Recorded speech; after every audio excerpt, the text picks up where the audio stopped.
And now, for our fourth presentation of today, we have Kwassui High School, Nagasaki, Japan. Hello everyone, I'm Ririko.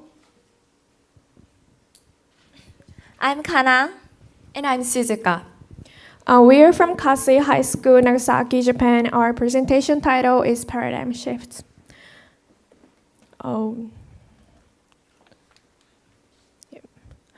On July 7, 2017, the Treaty on the Prohibition of Nuclear Weapons was adopted. This event had been a long-awaited historic day for everyone hoping for the abolition of nuclear weapons. While nuclear powers such as the United States and Russia opposed the treaty and put pressure on each country, the non-nuclear countries rallied international support to begin final negotiations on the treaty. Thanks to them, the adoption of the treaty took only 4 months, and it gained approval from 122 countries. So, what exactly are the terms of the Treaty on the Prohibition of Nuclear Weapons? Article 1 prohibits producing, bringing in, and using nuclear weapons. In short, it does not allow anyone to have anything to do with them. Article 2 and 4 are clauses which assume that nuclear powers will join the treaty in the future. When they do but still retain nuclear weapons, they will be obliged to discard them and present evidence of the action.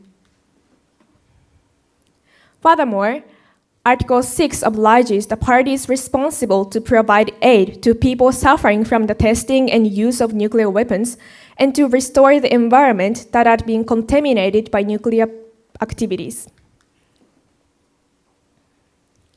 The adoption of this treaty is considered to have had a major impact on other treaties. First, the NPT. The NPT has these 3 pillars that further the goal of achieving nuclear disarmament. However, it allows nuclear weapons in 5 countries: Russia, the US, the UK, France, and China. As a result, this treaty has been called an inequality treaty because only countries other than these 5 seem to really care about working to promote world peace.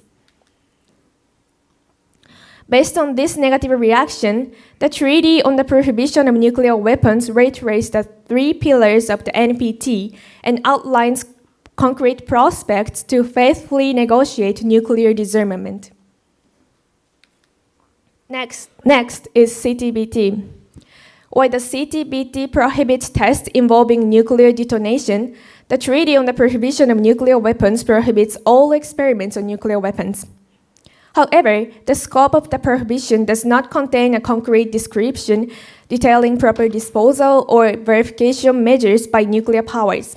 So it is necessary to continue discussions on this aspect of the treaty. In this way, the adoption of the Treaty on the Prohibition of Nuclear Weapons has brought together treaties concerning nuclear disarmament that had previously been pushed separately. By strengthening this mutual relationship, the effect of the treaty on the world now and in the future can be surprisingly significant.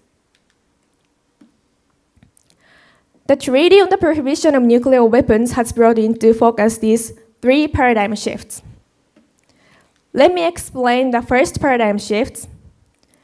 The leading role changed from nuclear powers to non-nuclear countries.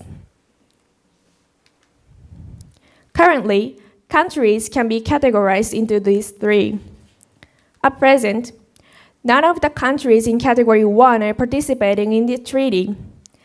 On the contrary, they strongly condemn it and call for non-participation and non-cooperation in the negotiations.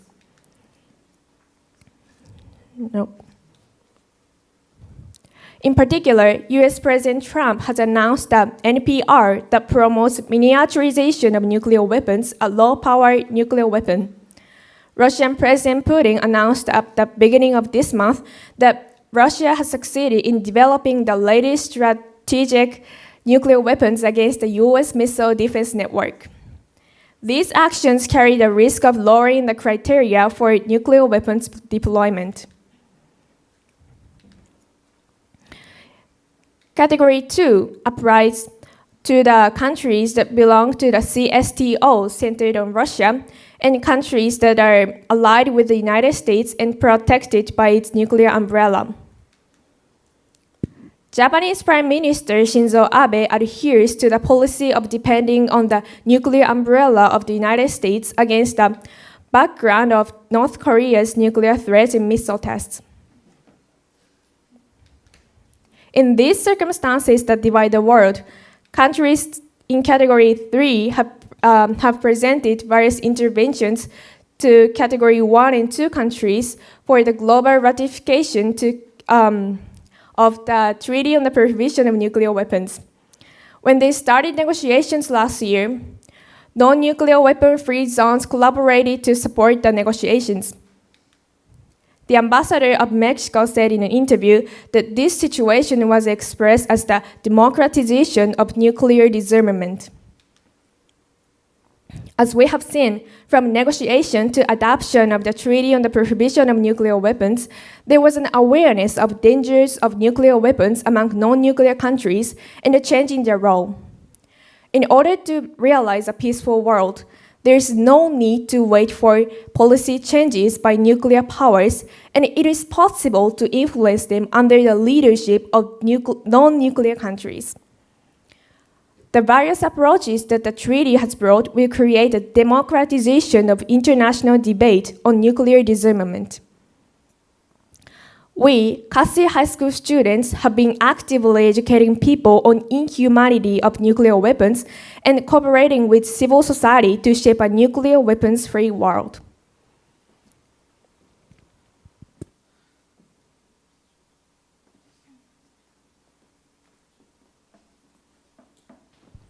The second paradigm shift is a change in the principle from nuclear deterrence to humanitarian law. This is the main feature of the Treaty on Prohibition of Nuclear Weapons that addresses a view of nuclear weapons. It calls for not only nuclear disarmament, but a change in the perception of them. The relevant points of the treaty's preamble go this way. The humanitarian approach became the backdrop for the breakthrough in the International Conference on the Humanitarian Impact of Nuclear Weapons. The goal of these conferences was to impart the humanitarian impact of nuclear weapons based on fact. Hibakusha, or the atomic bomb survivors, attended the second conferences for the first time, and a session with them was one of the highlights of the convention. Masaki Koyanagi, now a graduate of our school,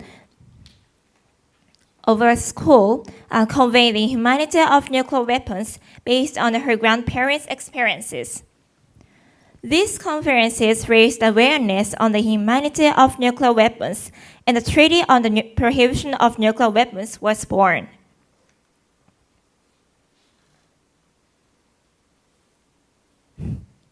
In order to share the humanity of nuclear weapons with lasting effect, the Hibakusha played an essential role.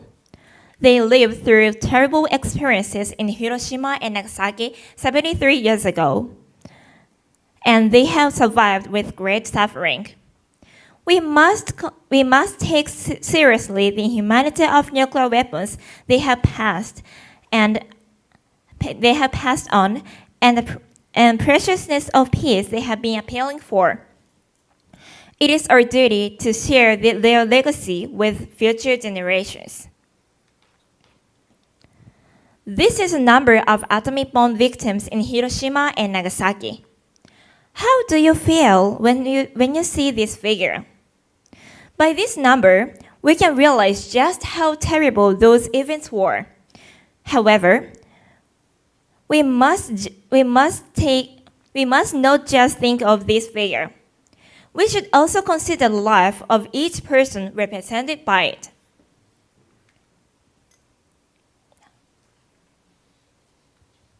With this idea in mind, we focused on two girls. They were deprived of their precious lives by the atomic bombing of Nagasaki. 10 days after the A-bomb was dropped, they were cremated in Japanese traditional cloths called furisode. in contrast with other people who were cremated in the same clothes they died in. After 29 years, one of the survivors painted the two girls' cremation scene. After the painting became famous, this statue modeled on the two girls was cremated. We have been doing the Furisode project, and our aim is to tell people all over the world about the two girls' story and the hope for the tragedy never to be repeated. Why does the death of a child bring home the inhumanity of nuclear weapons more sharply? That's because a child's innocence is intact, and untimely death deprives him or her of the future that waits ahead. This graph shows how many students were killed by the explosion at each school in Nagasaki. There were a lot of students our age as well as younger elementary school students. In an instant, they lost their lives and their future.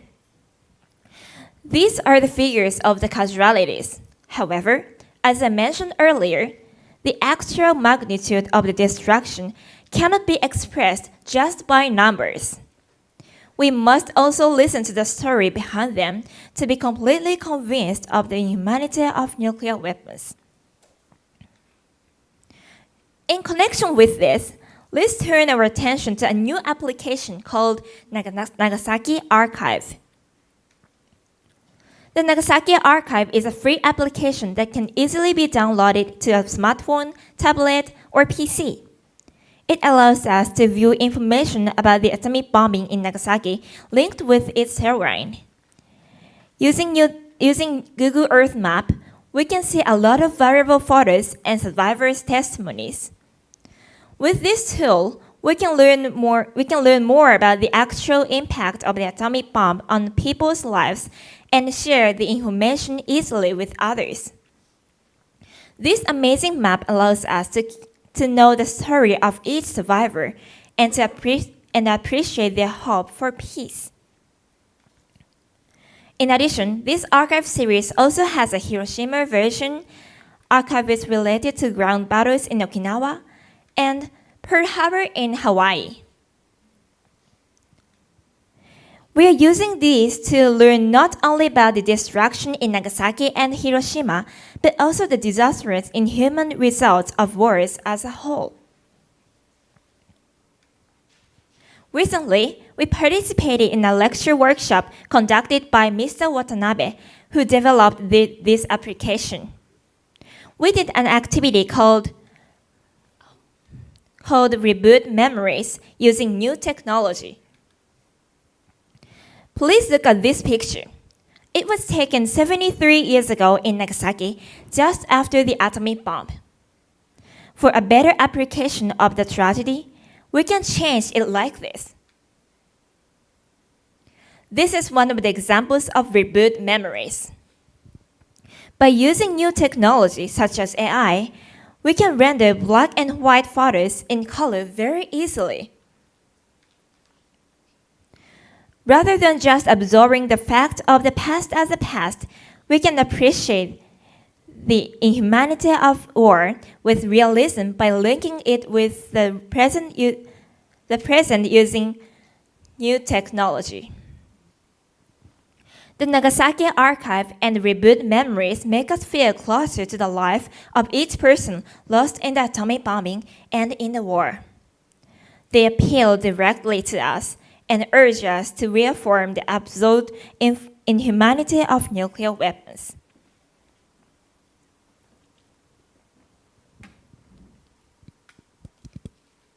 So, who do you think will be the hero to rescue the world from nuclear weapons and bring about lasting peace?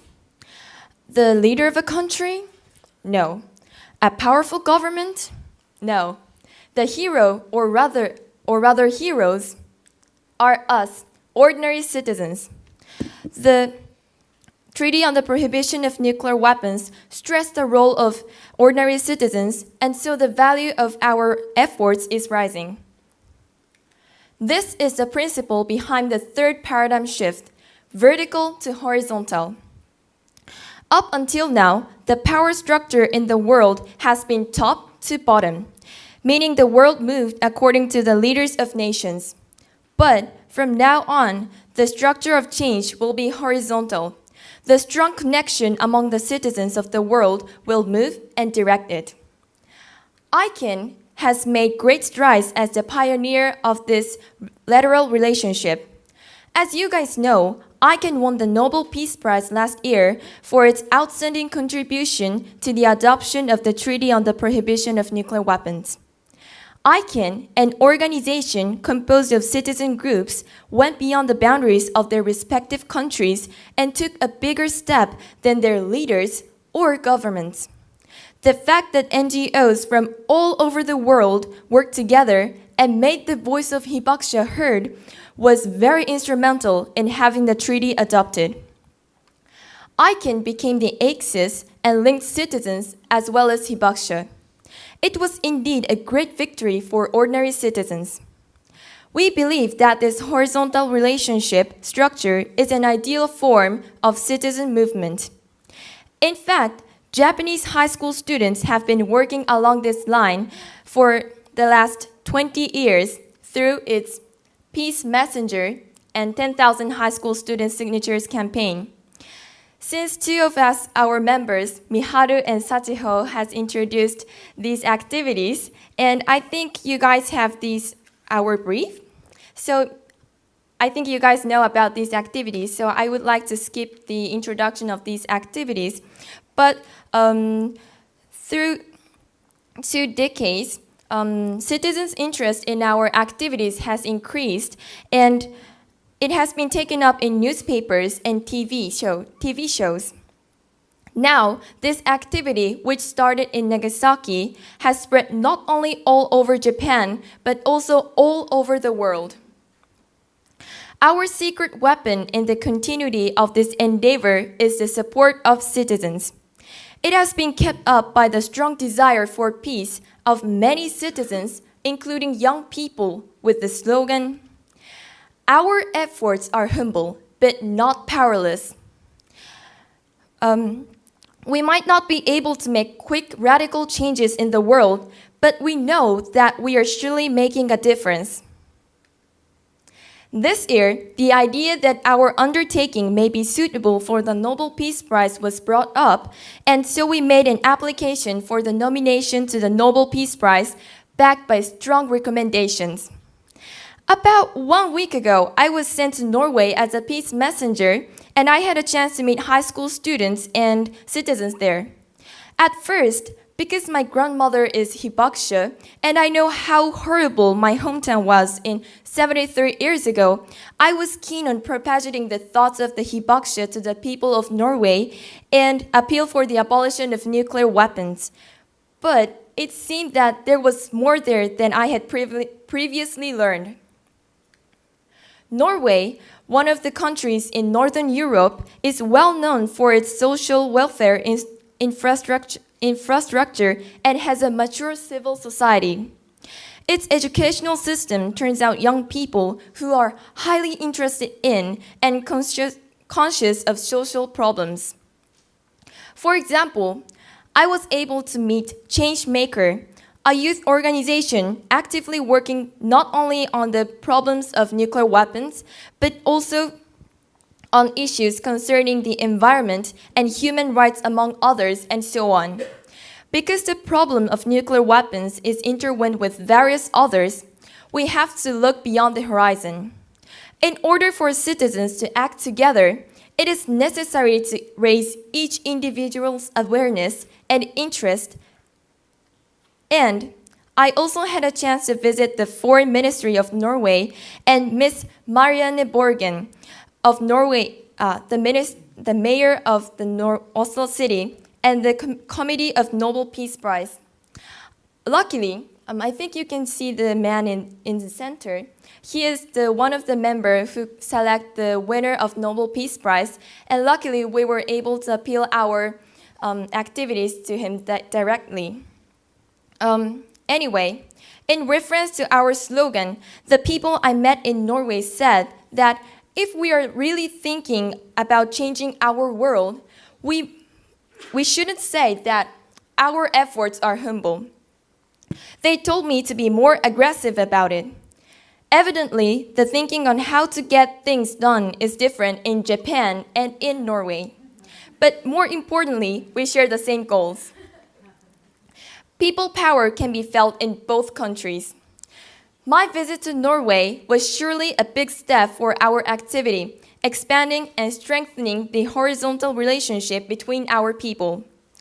We would like to think that the Nobel Peace Prize would be an effective way to expand our efforts. The Nobel Peace Prize is not our end goal, but if we are able to achieve it, interest in our activity will increase and we can make our appeal to the world more powerful.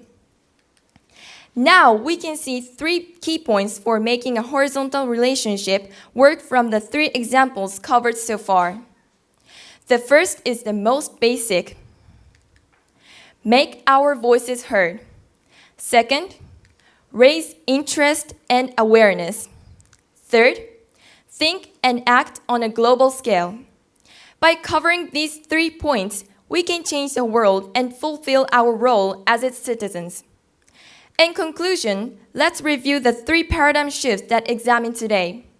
Paradigm shifts number 1, leading role change from nuclear powers to non-nuclear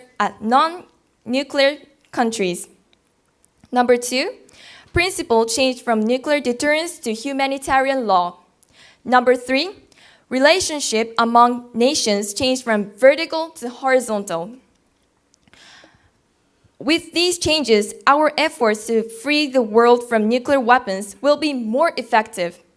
Lastly, we must not forget that there is no difference between the nuclear weapons which exist now and which destroyed everything in Hiroshima and Nagasaki 73 years ago.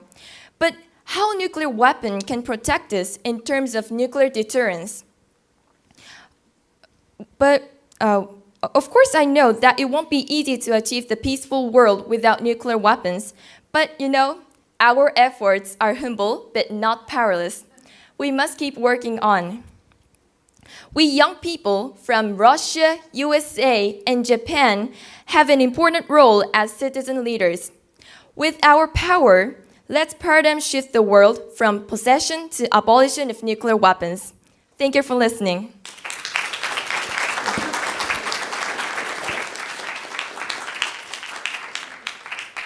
Any questions?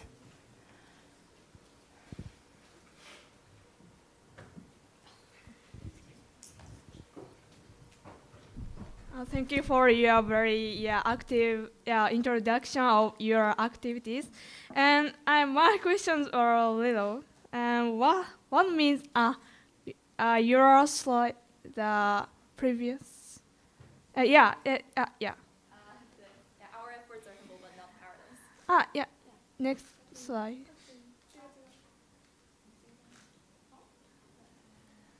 Next. What meanings does this clock have? What indicate? What this clock indicate? Yeah, clock. The How to clock? say? You Yeah. mean? How to say? Yeah. This clock is Yeah. doomsday clock, and this I think the first clock. Yeah. So right now it's 2 minutes to midnight. It means we only have 2 minutes till the world would be destroyed. So yeah, because of the nuclear powers development. Yeah. Okay. Thanks. Can I ask you some question? A question. Well, thank you for your great presentation, and I have a question about the Japanese civil society. I think that the civil society in Japan is still immature, and the power of the voices of civil society is still weak. And how do you think the way to make a civil society in Japan mature, and how to persuade political leaders more interested in civil society's working or movement? So as I mentioned in the presentation that I visit Norway, and I think Norway gives us many hints that I think increasing citizens' interest in these problems and I think we have to make citizens more interested in and conscious about these problems. I think then we can make more mature civil society. Yeah. Okay, thank you very much.